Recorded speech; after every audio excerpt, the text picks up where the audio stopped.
How are we doing? Yes, I love that. Yes, that's the energy I'm looking for when it comes to these conferences, because all of y'all fill me with so much energy. And I'm so happy to be with y'all this morning. My name is Matthew Vu. I'm the board president for the Beverly-Vermont Community Land Trust. Hey, Kim.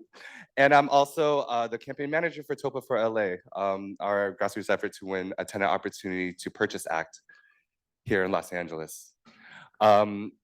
Today, we have a wonderful panel for you. And you know, if you caught me yesterday, we were talking about building out this social housing ecosystem in Los Angeles. And our panel is called We In This Thang Breh, because we're in this thing. Like we've been doing so much to seed the soils, to prepare ourselves for a CLT ecosystem. And I'm joined by three amazing colleagues from across the region who I have the privilege of working with. To my left is Jessica Melendez, the Director of Policy at T.R.U.S.T South LA. Next to them is Nazir Abuyounes with LIBRE, Long Beach CLT. And of course, we have Jonathan Jager at Public Counsel. Oh yeah, here. And then yeah, so let's see.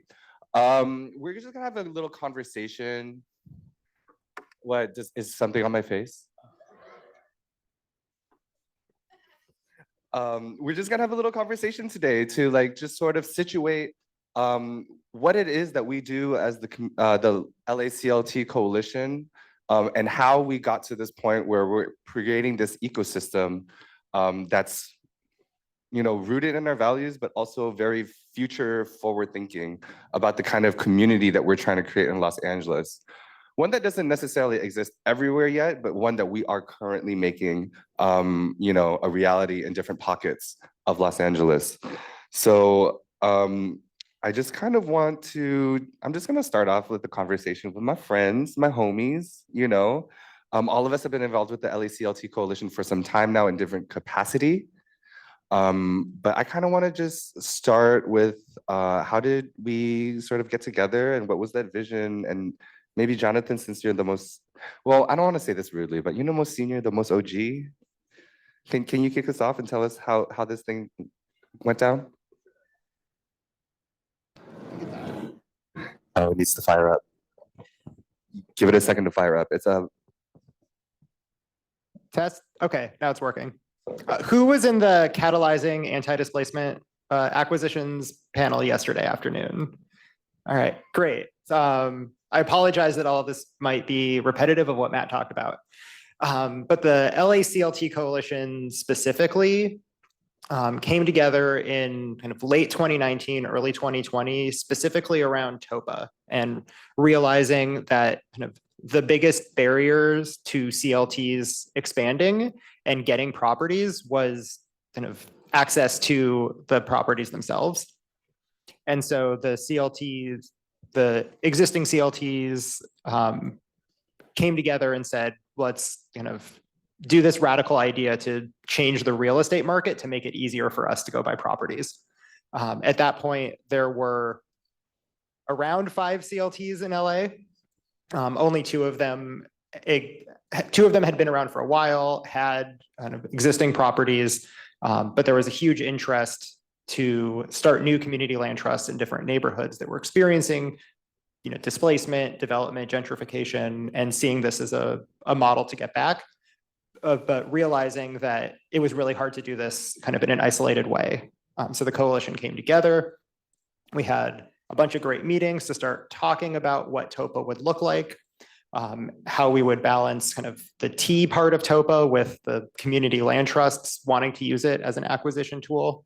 And then a little thing happened in March 2020, and we weren't able to get together in person anymore, and kind of everything changed. But specifically, we all identified the kind of the economic recession and the economic impacts of the pandemic is looking very similar to what happened in 2008. And we're all very well aware of what happened across Los Angeles to low-income homeowners and renters. in response to the pandemic and the disaster capitalism and the vulture capitalism that came through. And so we kind of quickly organized ourselves more formally into a coalition to start trying to come up with responses to that. Yeah. Does that answer the, do you want me to keep going or? No, it's good. I have a follow up. So like, I think something that was really interesting for me is the difference between how the CLT coalition approaches policy versus how it had been done before. You know, like there was these measures like Triple J and Triple H that were bringing in money for production, but you know, transit-oriented development, but there wasn't much about ownership or something, right? Like that piece was a little bit missing, or there's like tenant empowerment. I'm wondering if you or Jessica had some ideas about like that difference there, and then what makes our values or why our policy like agenda is different than what had previously been the reality in LA. Jessica, I'll let you take that one. Yeah, I think for that question, I think it was very important for the LACLT coalition. We're all very rooted in racial justice values, values rooted in also like cross collaboration, collaboration. I think that's like a shared value among us. And I think for us, it was important seeing the through line of where these different policies, just how we kind of all overlapped, right? Measure JJJ, HHH, all discussed, you know, housing in terms of, you know, transit-oriented development or just affordable housing production. And for us, it was also important to insert our own core values around preservation strategies and also tenant empowerment, right? A lot of us in the LACLT coalition, as the CLT coalition, we work to uphold and advance the CLT model, right? Which is really centered on preservation of small existing affordable housing and keeping that preserved, stabilizing families over the years in homes that are permanently affordable.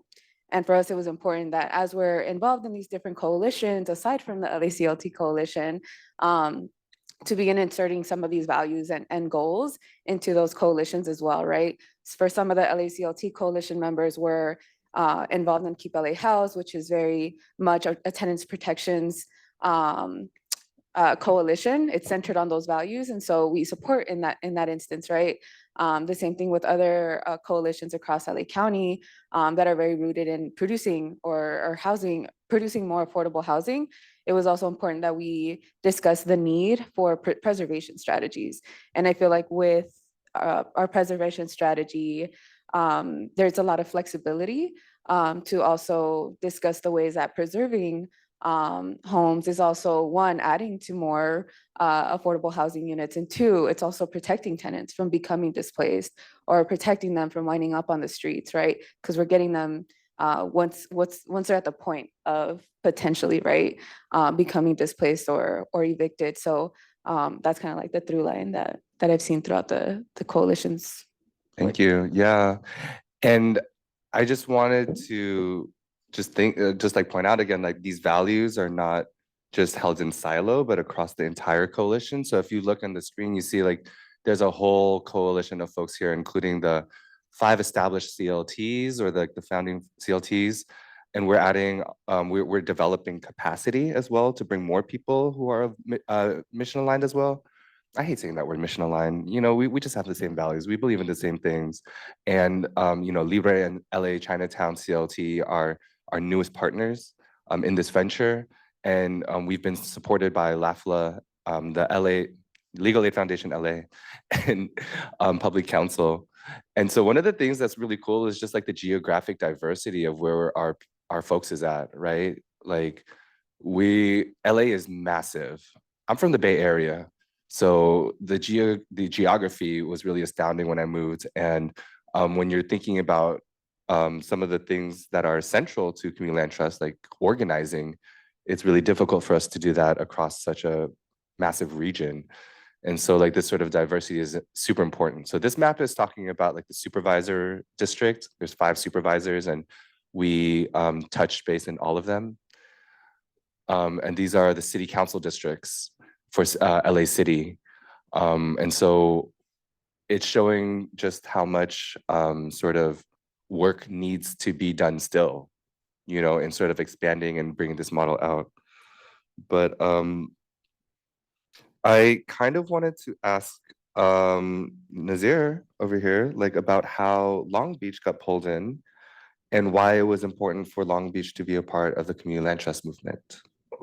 Yeah, I'd love to share more. And I think, you know, part of Long Beach CLT's process is like, I want to kind of walk through it a bit because I also think it's replicable, and that other cities can also follow this process to kind of bring CLTs that are funded by the city into, you know, their regions. And so there's a little bit of a typo on the map, but the Long Beach CLT, officially known as the Housing for All Long Beach CLT, it's an emergent CLT in the coalition, and it has a unique situation because, again, like I mentioned, its startup process is funded by a grant from the city of Long Beach. And this, you know, took a lot of advocacy from residents in Long Beach, and also the CLT's, you know, incubating organization, Long Beach Residents Empowered, or LIBRE. So through a lot of that resident advocacy, you know, organized by LIBRE and other housing justice advocates in Long Beach, you know, residents who had been organizing in their buildings against evictions and displacement. A lot of times we would, you know, go around to buildings and folks would say, you know, if we owned this, this wouldn't be happening to us. Like if we owned our homes, this wouldn't be happening. We wouldn't be displaced. We wouldn't have, you know, unlivable or unhealthy conditions.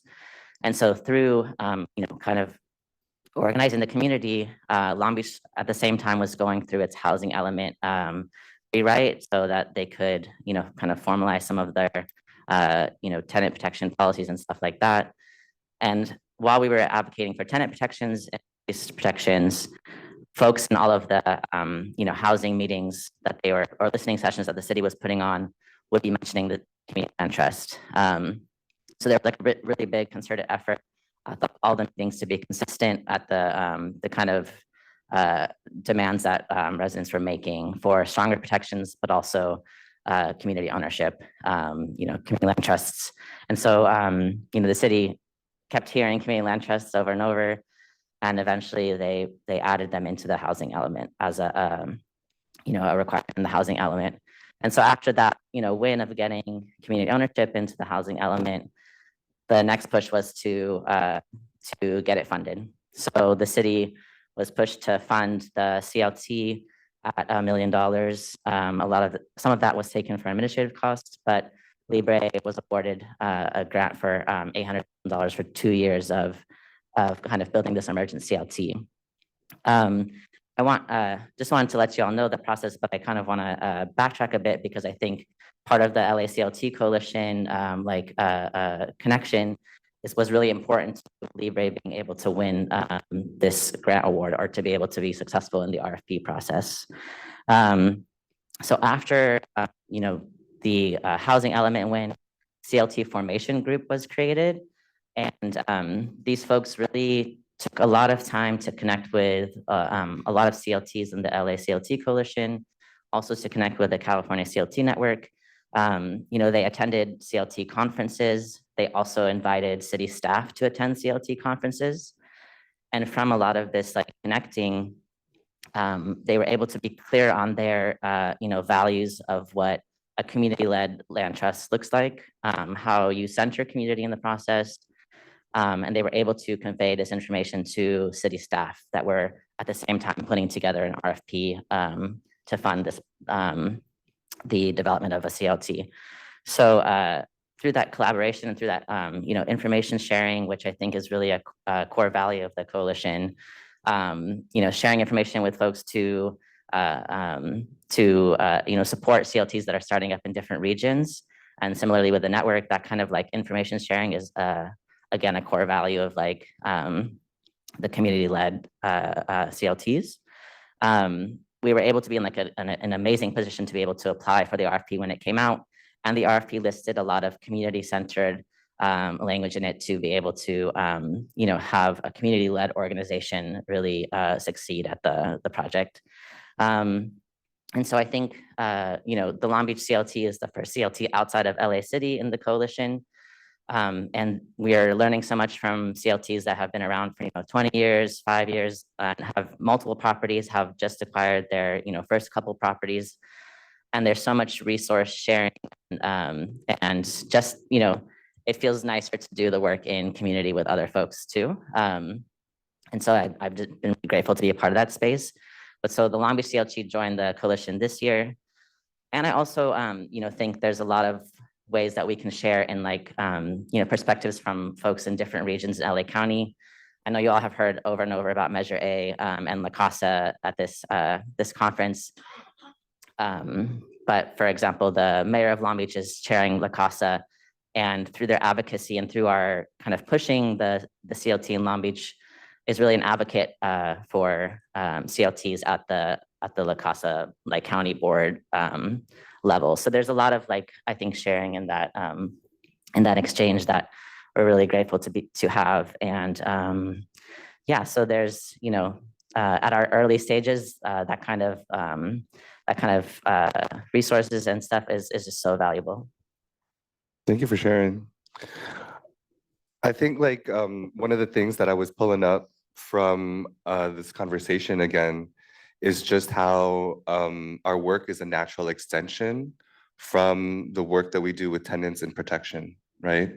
There's a through line that says, hey, what comes next? What comes next? And at the end of that, the question that we're constantly trying to answer is, what does life look like after the landlord? What does life look like when we have full creative control? And so I think this little piece right here that we're yes, CLTs are very centered in preservation, but that's not the only aspect, right? So I put this together, this little graph about how our work kind of intersects and our values intersect in all three of these P's, right? Where if we're looking at protection as neighbor retention, right? Keeping our neighbors in their homes. If we're looking at preservation as housing retention, we're keeping the affordable housing that we have in our homes. And if we're looking at production, which is the neighborhood formation, right?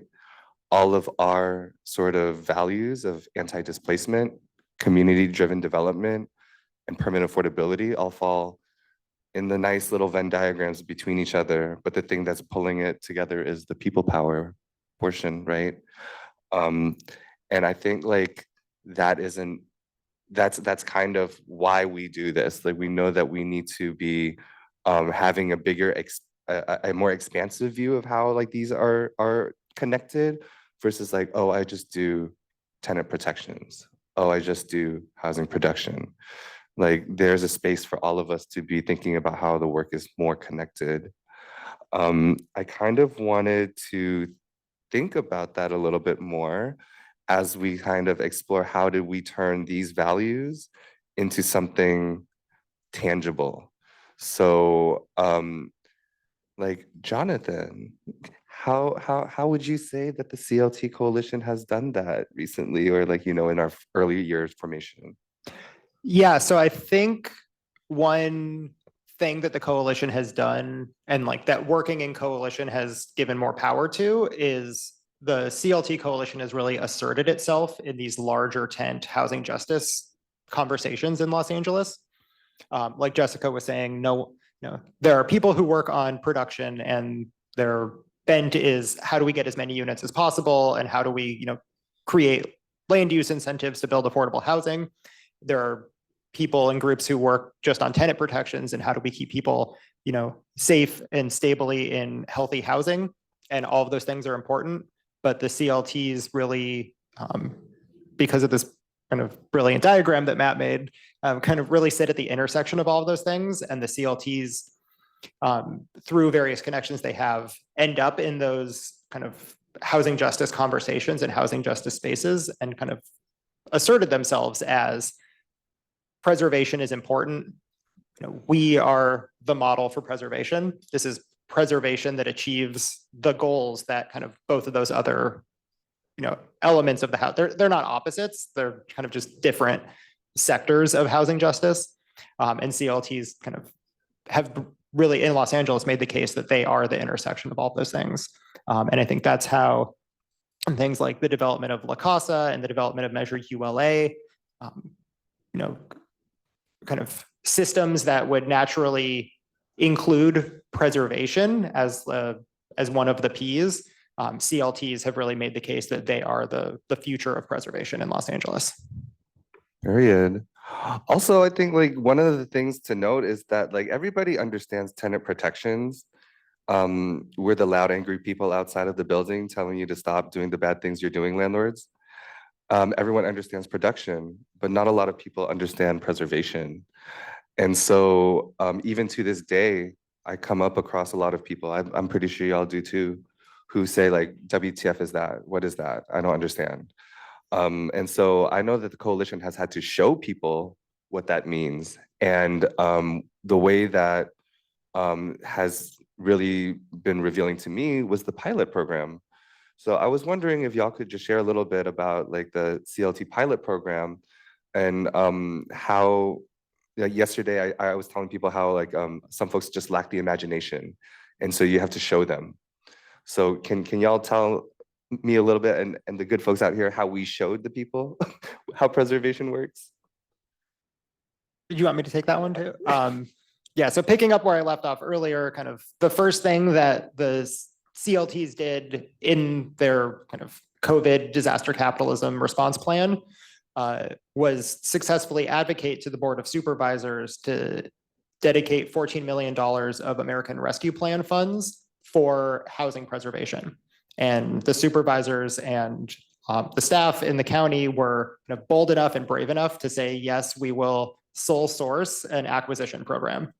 And within 6 months, this is the data from the program? Yeah.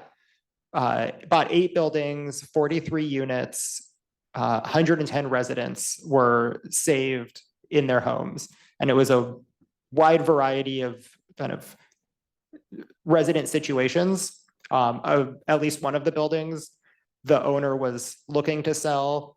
The tenants were kind of at risk of being actively at risk of being displaced and were actively already organizing against their landlord and trying to find ways that any kind of sale would preserve their housing. Other buildings, the CLTs kind of went on Zillow, found a 5-unit building in their area and just went and bought it and had no contact with the tenants. So a wide variety of kind of tenant experiences through the program. The goal of the program was always to make tenant ownership a possibility, not an obligation of buying a building, but creating a situation where if the tenants are organized and the tenants want it, the building can be converted to a limited equity cooperative on CLT land. And I think we feel that the program was incredibly successful. And so this has now been kind of the baseline kind of model that we're trying to replicate through the FIP guidelines, through Measure ULA, and hopefully through LACAHSA as well. Period. Yeah. And the program was a success. that's right. Required and closed. That's right. So like Kim is a member of Liberty CLT, one of the coalition partners. And they were just mentioning about how quickly we were able to close on these deals, right? Like some of them within the span of a month, the longest being 7 months.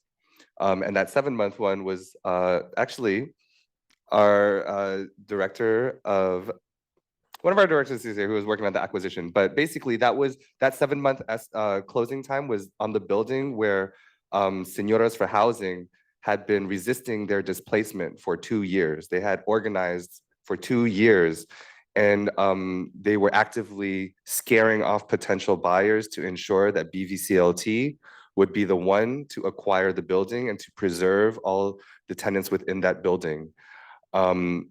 I think that story is kind of important too, because like the CLT pilot program talks a lot about like the efficacy of when money lines up, but sometimes the money and the timeline don't line up. And what do you do then? You have to support the organizing on the ground, because sometimes the only thing that you can do to win time is direct organizing, direct action. right? And that's something that we're pretty all intimately familiar with. Where was I going with that? I just got kind of sidetracked because like oh yeah, that's right. The ownership pipeline that you were talking about. So today, you know, I've been seeing a lot of resident board members from Fideicomiso. Our resident board member from BVCLT, Margarita, is back here. All of these members were board members who matriculated through the pipeline, leadership pipeline, from the pilot program acquisitions, right? So in 2021, this may have been their first time hearing about us, but now they're leadership and they're out here learning deeply about how we can continue to propagate this model and bring residents into like the space so that this can become like not just grass tops, but like really, really about residents, right? We need more residents to be involved. Like Jessica, like I am, or Nazir, like I'm wondering, like what would it, what was like the acquisition process look like, and then would this have been like how would this be helpful in Long Beach? Yeah.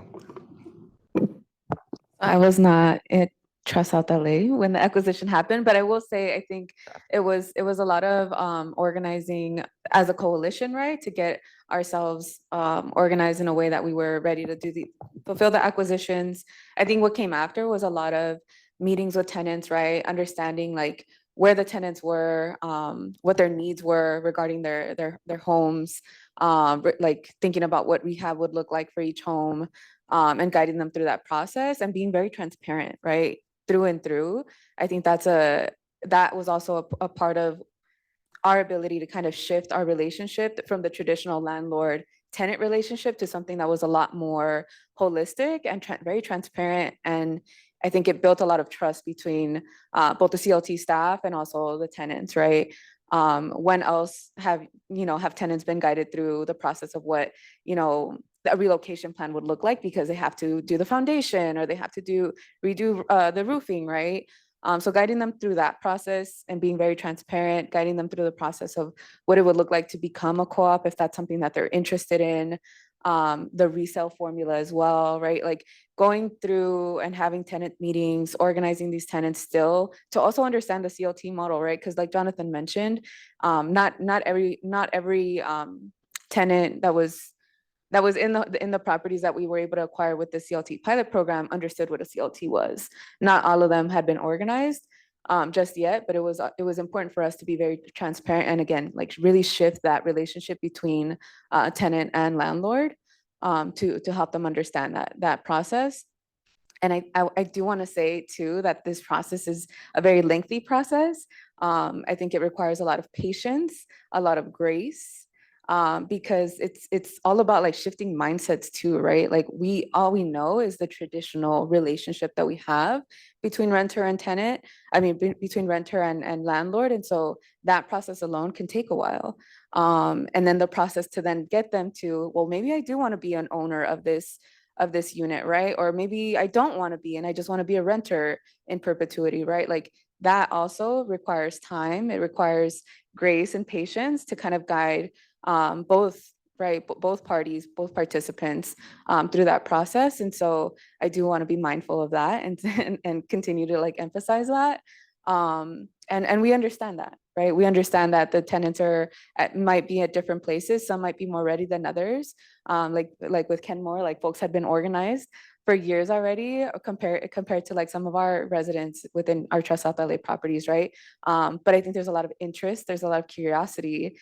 And what's coming out of that interest and curiosity is that more and more people are learning what community land trusts are. More and more people are learning, well, dang, it's kind of nice to be able to like have control of my building, be able to manage it, and like be able to make financial decisions that are gonna impact my building, right, and my neighbors really. So I think that that's important, and now we're seeing like more of a desire among community and residents to not only shift the relationship between tenant and landlord, but also like be more community driven, have more community control over these buildings. And yeah. Thank you. Yeah, I think, I think it's so natural for like this connection between tenant organizing groups and CLTs. So I if we Long Beach joined after the pilot program was implemented, so we weren't able to access funds, but we always have are organizing with a number of buildings, a number of tenant associations, and that are always like actively organizing together. And so, if we did have access to these funds, for example, there would have been so many buildings that might, have been able to, do the organizing to pressure their landlords to sell to the tenants.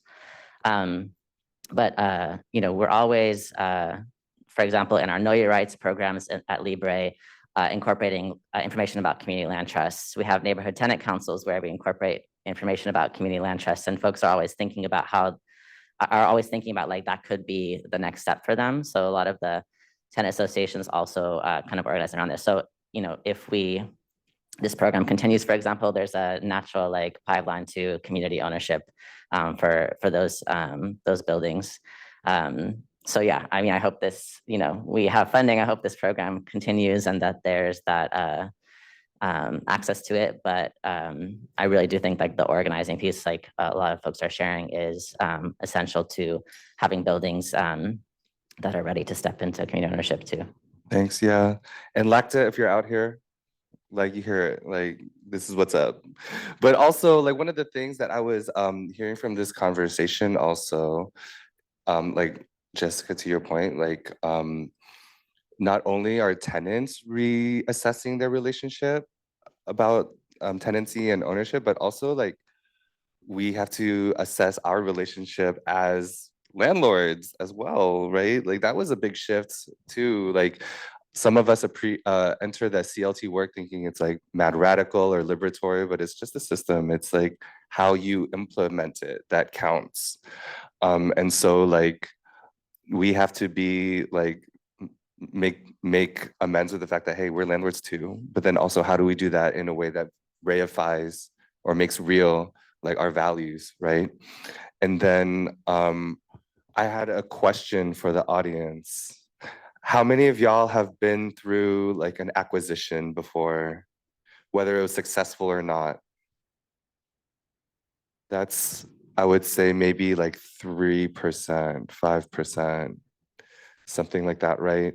So like before the CLT pilot program, only 2 CLTs had properties and 3 of them were able to gain properties through this process. So it was invaluable experience for us to be able to work with our partners and emerging CLTs to get that kind of experience under their belt so that we could be more successful in the future. I myself just went through my first acquisition this summer and it was not good. That's all I can say. It's a work in progress, I guess. It's out there, but that was a really tough learning experience. And I could not have imagined if I was a neighborhood group trying to do this for the first time, like if Topa was on the block and like I was trying to do an acquisition there and had no experience, right? So like these pilot programs and our collaboration kind of make it okay for us to do these acquisitions together and learn together so that we're not just, sitting in the finals, having read the material, I think one of the things that Nazir was pushing about is like, hey, like this was a great first round, but we need to continue this. So I think I want to know like a little bit more about how have we as a coalition sort of been doing that advocacy or building the framework necessary to be able to, replicate this, to bring this to more people. Jessica, are you okay with starting us off? Like, what are we doing out here? Yeah, what aren't we doing, you guys? So I think the CLT pilot program really like set the stage, created a lot of the conditions, and allowed us to be really successful in these acquisitions, right? It allows us as the CLT coalition here in Los Angeles the opportunity to really like showcase our strengths, showcase like our model and how successful it can be, and also like how it can be successful in redefining just what housing looks like in the LA County region. And so since then, like Jonathan had mentioned, we've used this CLT pilot program, used it as a model to help establish the FIT program guidelines and also Measure ULA. Now we have opportunities with LACAHSA, but I really want to hone in with United House LA, Measure ULA with that. So I almost sound like a broken record at this point, but Measure ULA was one in 2022, and it was essentially what's known as like a mansion tax, right? Properties that were over $4 or $5 million were taxed at the point of sale. And from there, revenue's been generated. I think now for the second fiscal year, we have upwards of almost $400 million that have been generated since April 1st. Yeah. And so that's big, right? And not only that, within Measure ULA, there's two buckets of funding, right? There's the affordable housing production, and then there's the homelessness prevention programs bucket, right? And our emphasis, of course, we're supportive about each and every program bucket area, right? But I think for us as a coalition, our eyes typically go towards the alternative models program and the acquisition rehab program. The alternative models program would essentially establish social housing in the city of LA, and the acquisition rehab program would kind of allow for a functional NOAA preservation program like we had with the CLT pilot program to be established in the city of LA. We're happy to say that at least within this fiscal cycle, we would be awarded at least $14 million again for our ag rehab work, right? But we still have some work to do. So yes, aplausos for sure, but we still have some work to do, right? Because I think what the Measure ULA also helped do was establish the Citizens Oversight Committee. And so the Citizens Oversight Committee has already approved the expenditure plan. It's now moving through in City Council for their approval so that we can have those funds ready to go. The COC, the Citizens Oversight Committee, has also approved the permanent program guidelines. That's also now moving through in City Council. But like my colleague here, Matt mentioned, right? Like, I think we've had several successes, we've had many victories, but we also often encounter challenges, right? And now we're encountering a challenge with the LA Housing Department, just not understanding how permanent affordability can be incorporated into both the alternative models program and the acquisition rehab program, right? That's not to say that it's not possible. We've seen it be possible with the CLT pilot program. We see that there's a desire for this. We've seen this in different models across the country. And so we really want to, what we're focused or what we're tasked on doing these next couple of months is really like advocating our butts off, right? To really show folks at the city that this is possible, that this is needed, and this is important, right? It's important to stabilize families. It's important to have permanent affordability because at 30, if it's only covenanted for 30 years, 55 years, we're then again seeing the same issues. It's going to be an ongoing cycle, right? And so we want to get rid of that cycle, intervene at that cycle, and ensure that there's permanent affordability. Folks can be stabilized in their homes for years to come. With LACAHSA, that was one in 2022. We had a lot of victories in 2022. We did. So SB 679 passed, which would establish the LA County Affordable Housing Solutions Agency. This agency since 2022 has been, working together. They've established their board of directors and they're now working on developing the framework for what that agency will look like, what their priorities will be, and what policies are going to move or what programs are going to establish within the agency, right? And we have here one of the experts, one of the board members, Jonathan. I'll pass it over to him in just a second. But I think that this was a really great opportunity where not only the LACLT Coalition was able to center themselves in both of these coalitions to write policies that wrote into law preservation strategies, right? For the first time in the city's history. And and so we're at a very historical moment, right? And I think with LACAHSA, we're also yet again at another historic moment because we were able as a coalition to establish our role and establish the importance of preservation.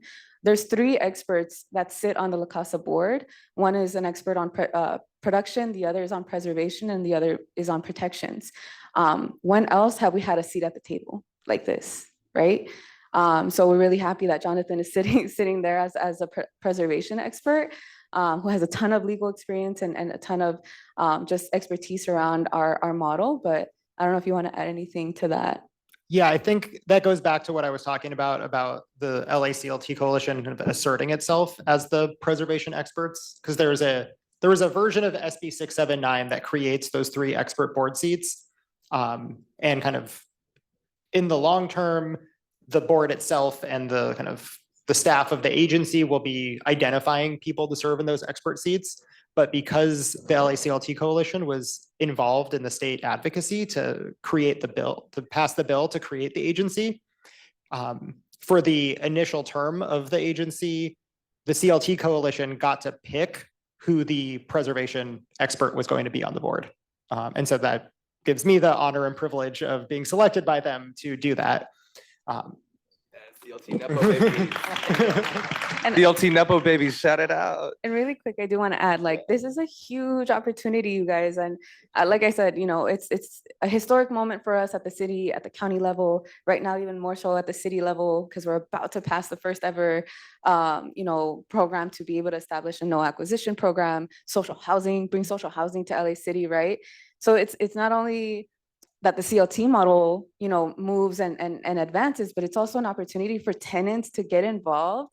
I look at Eva because she's so passionate about this, but it's the first time that like organized tenants can like actually get involved and connect with CLTs, connect with the mission aligned affordable housing developers to bring community controlled buildings, to bring community control ownership over their land and shift different relationships that we have, right? So I think we're at a pivotal moment.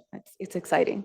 Yeah, and I just want to highlight, this may have been glossed over because, well, the CLTs have been in every step of this process, from the even before that, the advocacy to the policy writing to such a granular level, right? Like because of our involvement across like these coalitions and the trust that we have with one another, I just want to highlight again, like we were like in the weeds writing what the preservation program looks like, what the guideline looks like, even pumping in a little bit of money for capacity, right? Like that's a huge thing. Do any of y'all want to speak on that?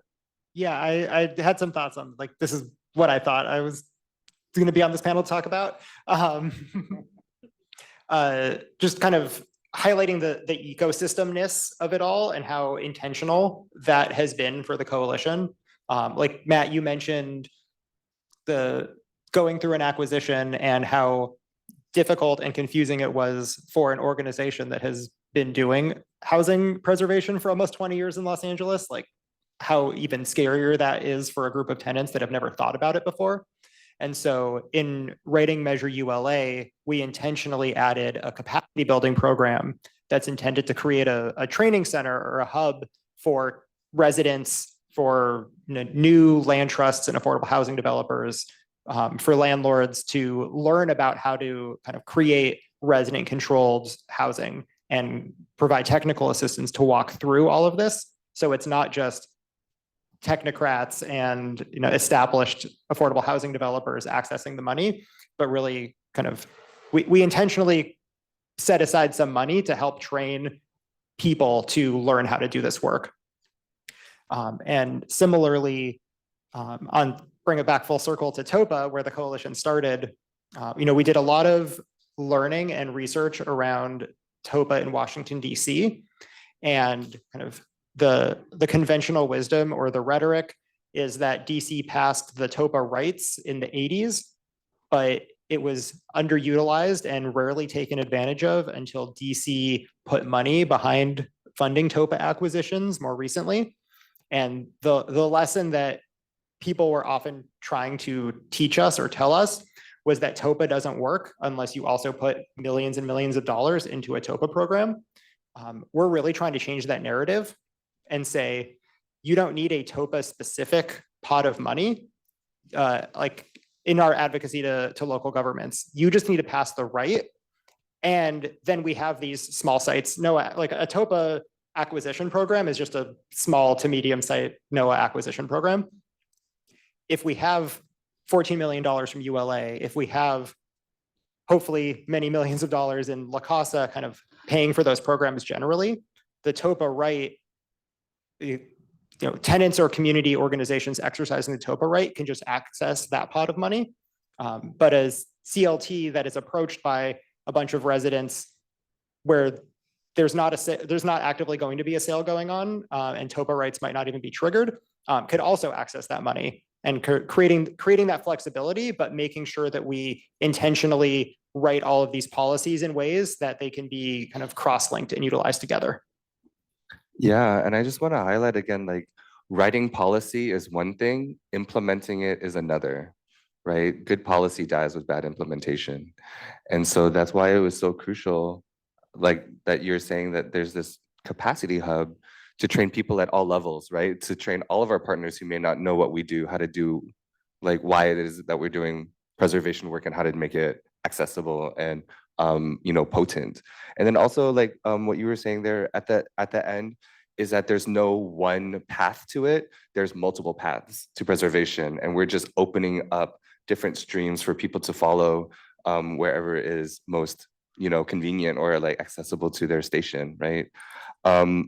I think like this is like really exciting because we're looking at a whole boatload of money coming in that's going to be, well, I don't want to say boatload, but it's money that's coming in to the people who need it the most in thoughtful, intentional streams. I'm wondering what is next on the horizon.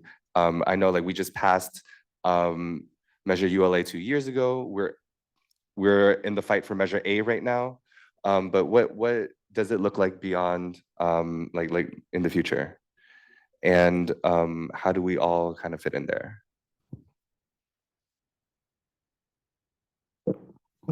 None of us want to give away the secret. So of course, Measure A would not only give funding towards more homelessness services, but it would also help fund the LACAHSA agency and creating more affordable housing production, but also preservation and protections for Angelenos across the country, for Angelenos across the county. But I think beyond that, right, like I think there's a lot of excitement. There's a growing desire, a growing movement, not only of CLTs, right, but of folks talking about social housing, right? Everybody's talking about social housing. And so we want to really get ahead of that and also highlight the way that CLTs, community land trusts, are also a form or an example, a model of social housing, right? I think that's next. I think we're working up towards developing a policy around that. I think there's multiple coalitions across the LA County that are curious and interested in creating policy around social housing and getting to understand more the CLT model and how to bring that forward. But I think the goal is ultimately to decommodify housing across the LA County region. I don't know if folks want to add on that. Yeah, I would also just add, like Jessica was saying, like Measure A is like, I mean, both of our organizations are also doing a lot of canvassing right now, so it's kind of does take up a lot of the energy and focus because of the importance of like securing that funding. I think for like LA County more broadly and other cities outside of LA, like that's a really like pivotal moment for folks. So if you have a canvassing program in your city or something, there's maybe some opportunities to volunteer. But and then going into more of that social housing conversation, like I think a lot of cities are, for example, in Long Beach, they're talking about social housing in some of their like affordable housing discussions, but kind of the CLT Coalition taking up more space in that discussion of like, what is social housing? What is the difference between like, government-led social housing or community-led social housing? Where are there opportunities for resident ownership or management of like places that folks live? Like, how can they have more involvement in that? So I think being present for those conversations is going to be a lot of focus over the next, however many years that cities are now picking up on certain buzzwords or things, but like how do they make it actionable, and how do we kind of lead that conversation too? Yeah. Aside from the money, and we're always going to need more money, I'm really excited to see the outcome of the SB 555 social housing study. I think that is going to help kind of inspire a lot of places that are not already talking about it or have been, like Nazir said, just kind of using social housing as a buzzword. Hopefully the report kind of gives a lot of language and ideas for implementation, and then thinking ahead, like Nazir talked about, that they have a land trust in Long Beach because they did that through housing element advocacy. And I think I'm hopeful and optimistic that kind of an SB 555 statewide social housing study can come out and then influence the next cycle of housing element, the next cycle of the housing element, to then have a lot of cities say, this is the program that we are going to use to provide the housing that we have to provide to people. Right. I just want to like just like look at this real quick, like from 2019, 2021, like when we were doing like the formation to the pilot program, fast forward to 2022, we're doing all this on the ground organizing and advocacy and policy pushing to like the behind the scenes policy stuff, and now developing these programs and bringing more people in. And then on the future also TOPA, right? We're talking about TOPA because all of this work has been done by a lot of like, I'll just like say it from where I'm at. I was not a housing like sort of professional, like real estate type of girly before I got involved with the CLTs, and I realized, oh dang, like that's what we're becoming. We're learning so many different sectors and knowledges that are kind of like separated from our communities or not accessible to most of the folks in our communities, and we have to become these experts, even though not by training, but by like, you know, trial by fire. And now we're able to have some sort of experience and to be able to be successful. But TOPA is the next step of that. We can't do this by ourselves. We need to be expanding that pool of who is doing this work, because the real estate like exclusivity breeds, you know, like the inequity. And now we're trying to burst that open and give more people an opportunity to participate in determining what their housing looks like, right? So I think it's just really exciting that not only have we gone from ideation to like securing the resources and now bringing in, like expanding our coalition, you know, having more friends than our ops. I think it's just like a really exciting time for us to be in, but it's not all set in stone yet, right? Which is why we need to continue to like organize, which is our bread and butter. And also like we hope that, you know, public officials or other departments will also be able to see what we're building when we're able to like share like this vision of the ecosystem that we've created. I want to open up to y'all. Like, I kind of want to hear, like, do any of y'all have any questions or sort of like comments about like this, or like relating to where you're coming from? I know that it looks different across the state and across the nation, but you know, this was just like a case study of how we did it in LA. How does it look like in your area? What does your social housing ecosystem look like? Speak up. Yeah, sure. It's up to you. Yeah, I'm not really comfortable with mics. So we're operating a small, kind of a relatively new community land trust in an unincorporated part of Alameda County. And so there's no representation except for like a 5-member board of supervisors, and maybe I'm quoting the wrong number, but the unincorporated piece of the county has been marginalized so badly that there's like no sidewalks, no services, you know, it's just all really loose. And so the question for the panel is, how do we approach something solely at a county-wide level when there's no city base, maybe that's more immediate? Like I live in city of Hayward proper, and so I understand how the city governance works, but the county is just this whole mishmash and contradiction, and everything's really siloed. So I'm intrigued about your coalition building and how you would deal with the broader agency of a county when we want specifically to target unincorporated residents. Question. That's a great question. I have a little bit of a thought on that. It's more about how to reframe the problem.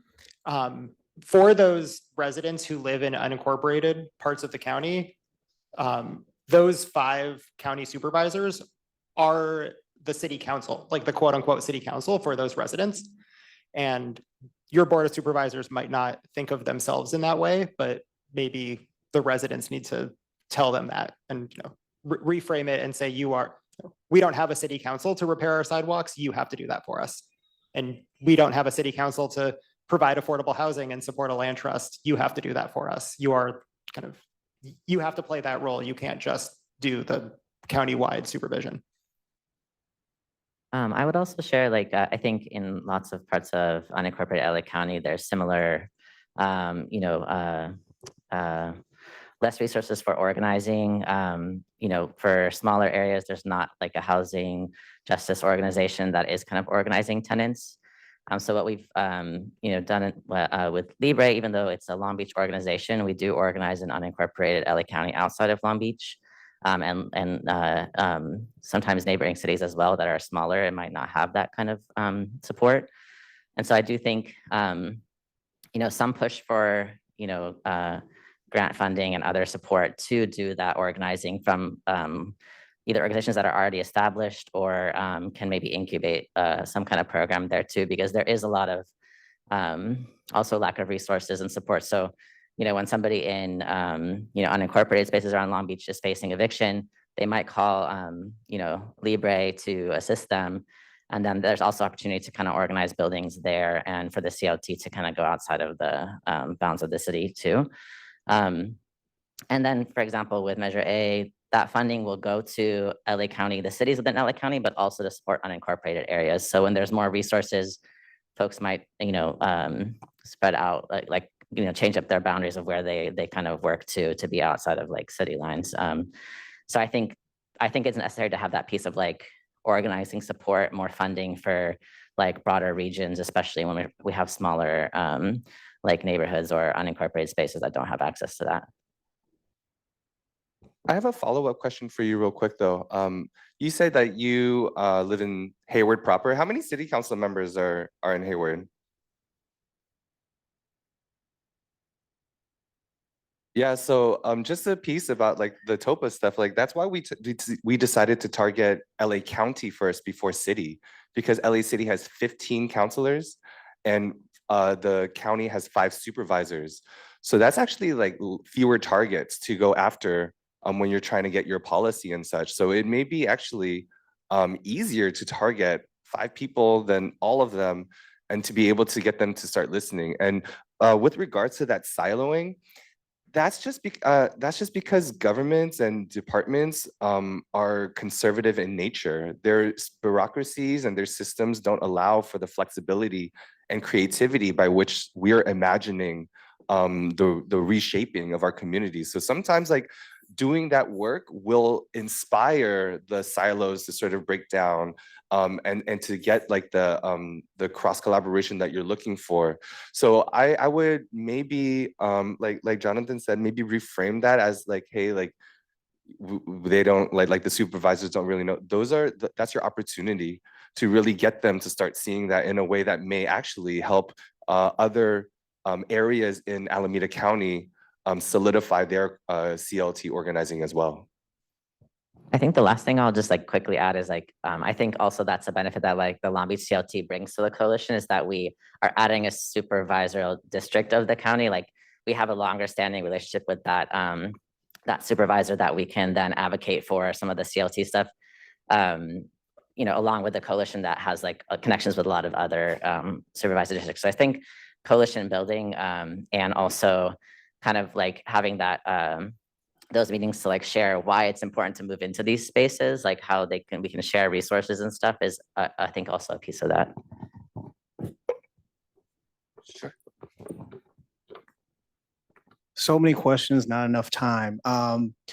Nazir, you mentioned that I guess as part of the process of starting a CLT, you all was able to get, I guess, LA City to include, was the county, LA City to include that as the, and the CLT as in the housing element as sort of like a preservation strategy. And I'm just curious, was there a preservation strategy before, or is this like new? Because I think it's a great idea.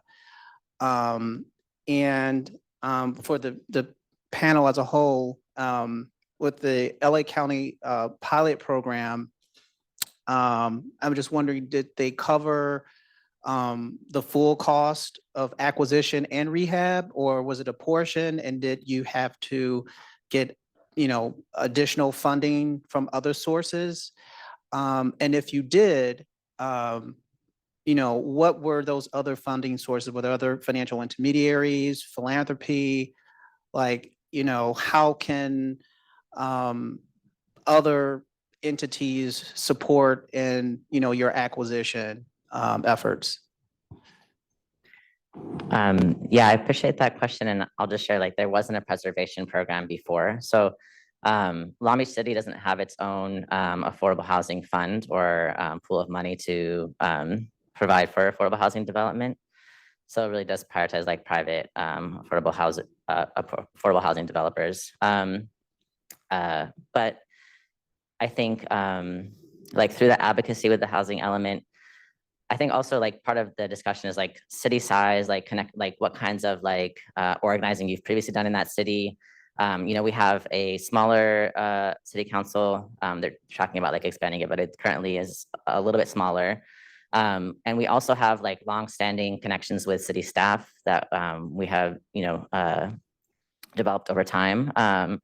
And really, in a city that size, it depends. Your advocacy does depend on who's in staff, So a lot of the discussions we were having with the housing element were, it was during the Long Beach Recovery Act process. So there was also a lot of the racial reconciliation process that was going on, and that also identified creative housing policies such as CLTs and the housing element work. And so it kind of converged. I don't know if the city was even talking about preservation before then, or if they even framed community land trust as a preservation project. I think that there was more framing around this community-led initiative where folks wanted community ownership and different ideas around housing. And I think that preservation piece came afterwards. So our current mayor, Rex Richardson, is really really in discussions around affordable housing and preservation. And again, is chairing the LACAHSA board and promoting some preservation policies there too. So I think that kind of conversation came afterwards as a support and for the reason to provide more funding to these projects. Yeah, I think LA City also didn't have a preservation strategy.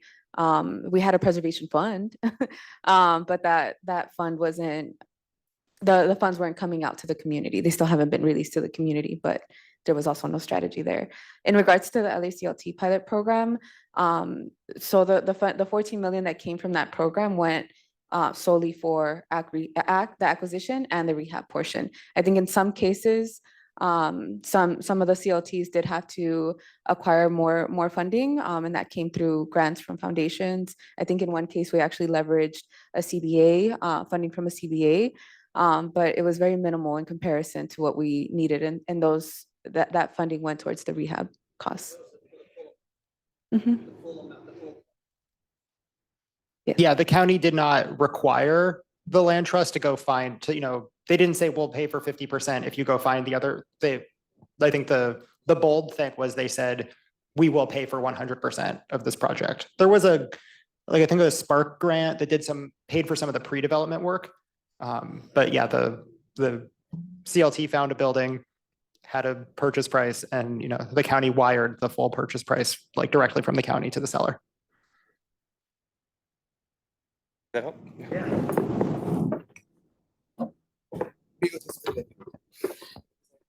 Your hand up before. Hi, my name is Kim, and the position I'm coming from today is as a coordinator of a CLT collaborative in the unincorporated area of Marin County. And we are just poised to move from a collaborative, which is more loosely structured, into a much more intentional and strategic structure going forward. So as I listen to you all, I'm just so struck at the amount of work across all these different arenas of political strategy, also acquisitions, also financing conversations. And I know that each CLT probably has enough for the day or the year just of its own work. So I'm curious, any of you speak to how did you structure yourselves internally to develop the kind of trust that you have? How did you spend day-long meetings together? Did you just meet on Zoom once a week? I mean, and also could you speak to, I was so impressed with, you were able to have first projects for a number of the emerging CLTs. So that must have required some technical assistance. How did you structure all of that into your container of meeting together?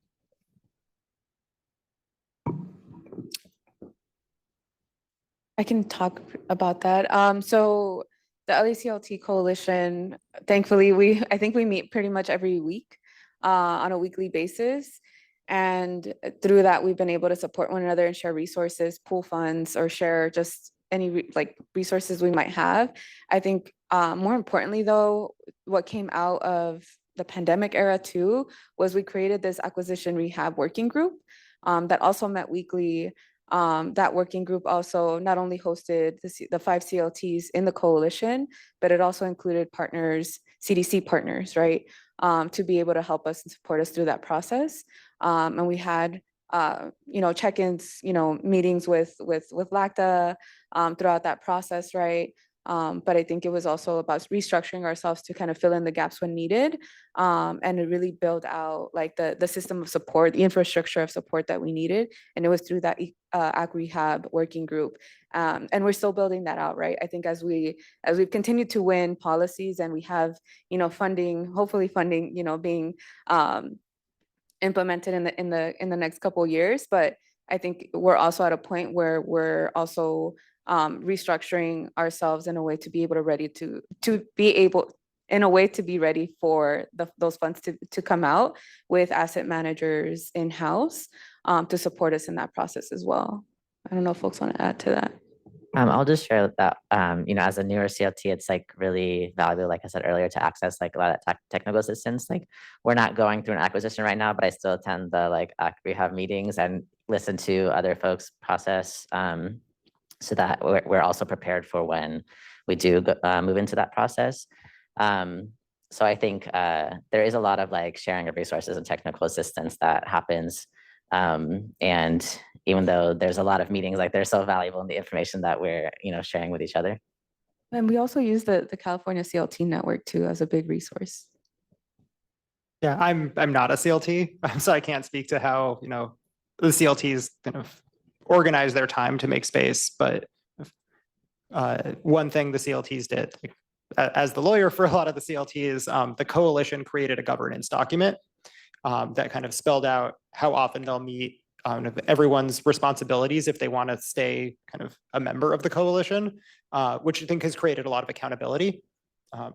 Oftentimes in the meetings, the CLTs are getting ready to make a decision and someone shouts out, oh, wait, we have to follow the voting decision-making process that we all agreed that we would follow, I think. And then my plug as a lawyer is that also makes when you have to have hard conversations, it makes them easier because you have a set of agreements that you all agreed to already. Yeah, and just to be a little bit more explicit, we don't always just meet once a week. That's the steering committee. There's also other committees, the policy committee, which originally was the TOPA committee, right? And then there's the fundraising committee and finance committee. So not only do we as a coalition do joint advocacy, we do joint fundraising as well. And we are like Nazir as part of an emergent CLT. They're on the process to join the coalition as well to become a full member, and then they too in turn get to access those funds that we jointly raise together. And so this is not just like an effort to push policy, it's a capacity building effort too, like sharing resources and knowledge and going through the trial by fire together.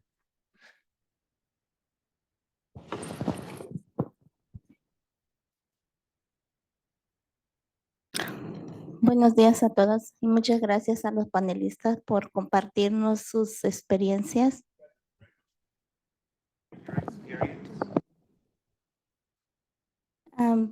Mi nombre es Paula Pérez y yo y mis compañeras y yo, perdón, venimos de Mountain View y somos 7 mujeres líderes de la comunidad y nos hemos unido para crear un CLT en Mountain View.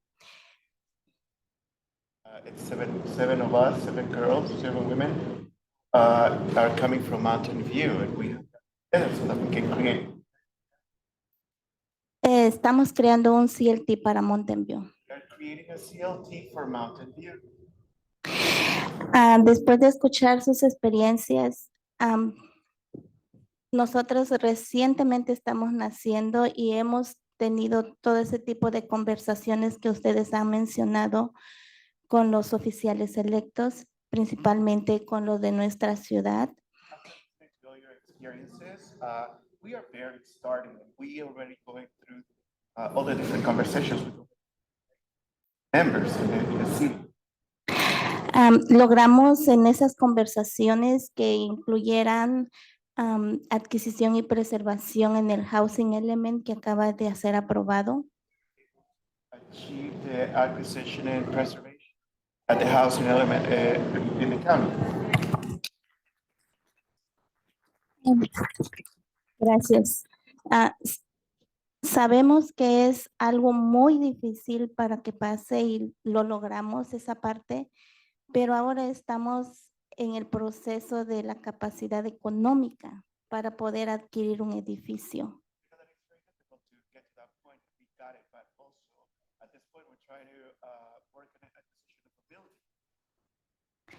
¿Cuáles serían sus recomendaciones de ustedes para nosotros? Bueno, me emociono tanto cuando escucho que ya han recibido 14 millones y ya fueron usados comprando viviendas y ya escuché que tienen otra cantidad de dinero. Entonces, esa es la ilusión de nosotros, cómo podemos adquirir, no 14 millones, pero algo, porque ahorita pues sí, sabemos que es muy difícil obtener los recursos económicos para finalizar nuestro proyecto. I hear that you have been able to achieve $14 million that you have already used, and you're also collecting more money. But to us, what would be the recommendation so that we can be able to maybe get some funds to be able to achieve? Gracias.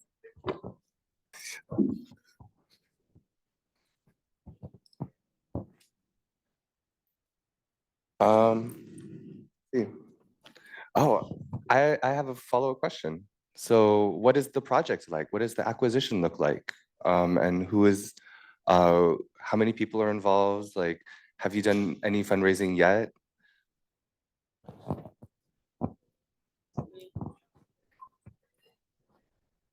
Oh yeah, can you hand them? Yeah, of course.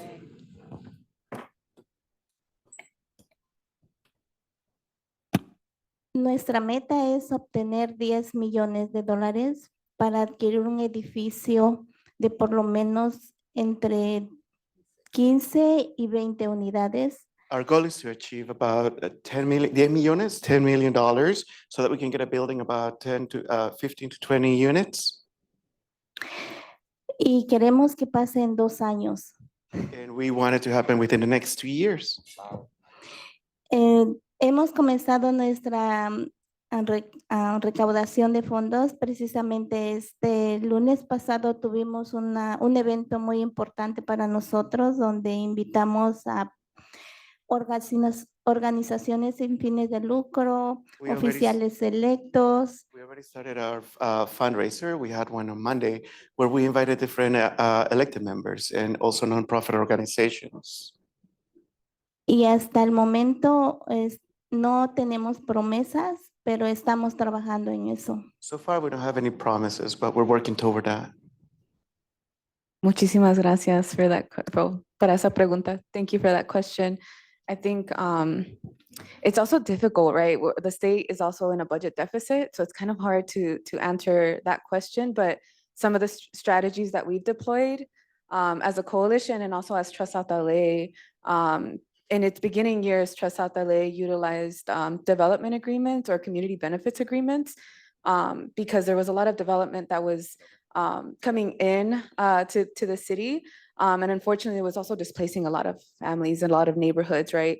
And so we were able to enter in these community benefits agreements. And through that, we entered one development agreement that would essentially grant us 5.6 million to go towards a preservation fund. And that preservation fund would be utilized to kind of stabilize families in that specific, we call it the USC Nexus area, but it would be in that USC because it was in the area of USC. But it would help us stabilize homes and families in that specific area. That's one of the things that we've utilized, as well as the community benefits agreements. We've also partnered with multiple coalitions to be able to not only pass policy, but pass policy that has funding mechanisms attached to it, right? With ULA, the funding mechanism was the sales tax on properties over the, that we're over $4 million, $5 million. With LACAHSA, or not LACAHSA, with Measure A, we're utilizing the funding mechanism, a sales tax, right? There's other forms of funding mechanisms too, but how we started initially as Trust was utilizing those smaller strategies of development and agreements and community benefits agreements. So that might be an opportunity. Can we finish the Yeah, answer? I think we're way over time. I know, but like, it's such a good conversation. Hey, I'm so sorry. We got to end this. We have to be respectful of the next panelists. And we'll take